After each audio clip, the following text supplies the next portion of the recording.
तो केजरीवालजी आणि संजय सिंग असतील, राघव चड्डा जे असतील, ते जे प्रमुख नेते आहेत ते शिवसेनेशी त्यांचा संवाद हा सगळ्यात जास्त आहे.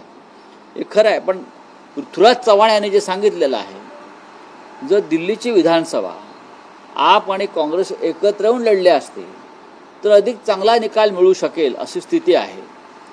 पण दुर्दैवाने महानगरपालिका, नगरपंचायत किंवा दिल्लीसारख्या लहान विधानसभा याच्यामध्ये हे कार्यकर्त्यांच्या दबावामुळे, ईर्षेमुळे या गोष्टी शक्य होत नाहीत. जे दिल्ली विधानसभेच्या बाबतीत घडलं आहे काँग्रेस आणि आपमध्ये, ते उद्या कदाचित मुंबई महानगरपालिकेच्या बाबतीत सुद्धा होऊ शकतं. कारण शेवटी या लहान निवडणुका ज्या असतात विधानसभेच्या खालच्या, तिथे कार्यकर्त्यांचं मनोबल राखण्यासाठी आम्हाला जास्तीत जास्त जागा लढणं हे आवश्यक असतं. नाही, पण राऊतसाहेब, तुम्ही ज्या इंडिया अलायन्सचा उल्लेख करतात त्या बाबतीत तेजस्वी यादव असं म्हणाले आहेत की इंडिया अलायन्स हे इतिहास जमा झालेला आहे. याच्याशी तुम्ही सहमत आहात का? नाही, मी सहमत नाही.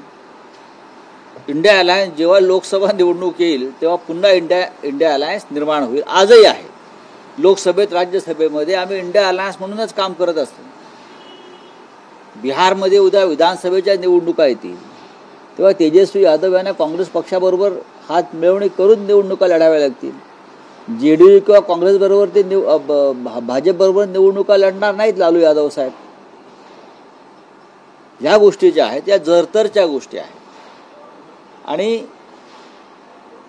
भारतीय जनता पक्ष किंवा त्यांचा जो NDA आहे त्यांच्या विरोधामध्ये उभं राहण्यासाठी सर्व विरोधी पक्षांची भक्कम एकजूट आवश्यक आहे.